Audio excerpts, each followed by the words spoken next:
Hi, welcome to this video. Recently, Richard Jones, the sheriff of Butler County in Ohio, gave a press conference. In the press conference, he talked about a meeting that he had just recently had in Washington, D.C., along with several hundred other sheriffs from across the country. They met with Christopher Wray, head of the FBI, and several other federal agencies regarding the threat level of attack in America. All the red flags they talk about, greater than before 9/11, are screaming at us. What we are hearing from this particular sheriff, and I'm going to play some excerpts from that interview. I put a link in the description below for you to check out the entire press conference if you'd like to see it. What we hear from him is he's warning us. He's warning his citizens in Butler County, Ohio. But this goes out to everybody in the United States. Several clips I'm going to play here where he talks about the threat level and the different things that have happened regarding cyber attacks and what he is doing with his own law enforcement and what they're going to be doing with regards to training citizens. There's thousands of people here from other countries, 160 different countries. Some of them are coming because they're wanting to come here to the best country in the world, the way we see it. Some are coming here to do harm to us. And we were told by the FBI director, it's not a matter of if, it's a matter of when. We were also told 5 sheriffs went to Israel 5 weeks after the attack. The only thing that saved the Israelis, the government, was the local police. They were outgunned, outmanned. They came over, they killed, raped. The sheriffs were there, they talked to the police. The local police are what saved that country. The Israeli police, when our guys got there, the sheriffs, said they just don't hate us. They hate you guys equally.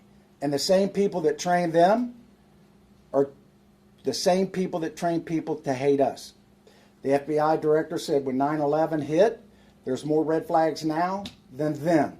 Now, there will always be people out there who will claim conspiracy theory. This really isn't going to happen. We have nothing to worry about.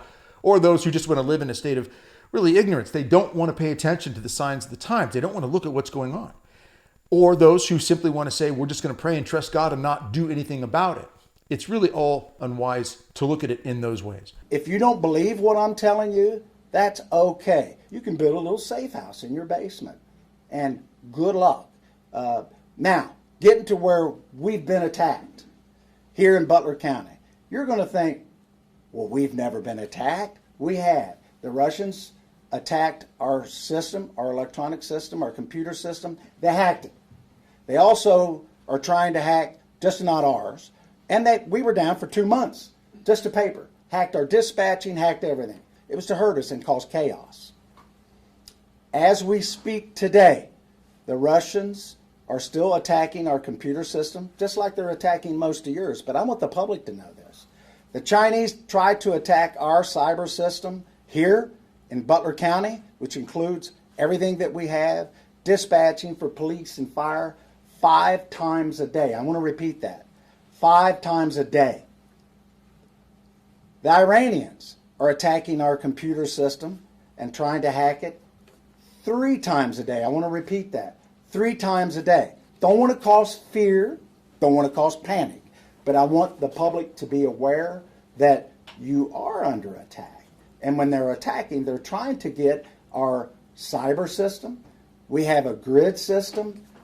Butler County does, the whole United States, and they're trying to attack our phone system. So what we're doing here is we've got rifles in every police vehicle we have. We have what we call a go bag. We have extra magazines. And we're going to start training civilians. We've offered classes to train civilians. And we're going to start training civilians on what to do when disasters hit and emergencies hit. Honestly, if you think about the need for us to have food, water, shelter, medical, and defense, protection against bad guys who want to do what they did, for example, in Israel on October 7th, and what happens, unfortunately, in various parts of the world, even in America, on a daily basis.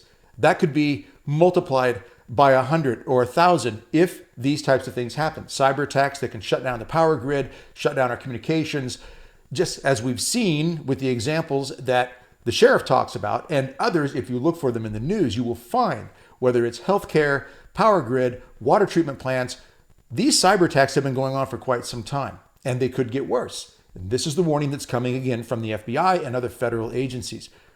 I think it is incumbent upon each and every one of us, really, a responsibility to do what we can to be better prepared in whatever way, shape, and form. So I invite you to join me on the 20th and the 21st of February for a free webinar. This is an opportunity to learn what actionable steps we can all take right now, especially when we see these red flags as we hear being talked about by some of the highest law enforcement in the land, and we see them for ourselves.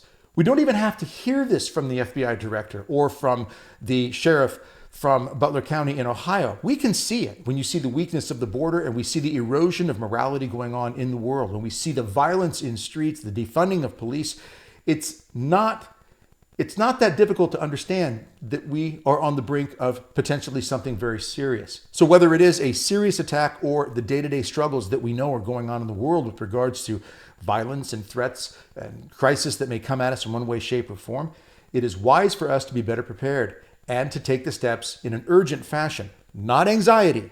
That's a different piece. We're talking about urgent, calm, peaceful, proper, appropriate action.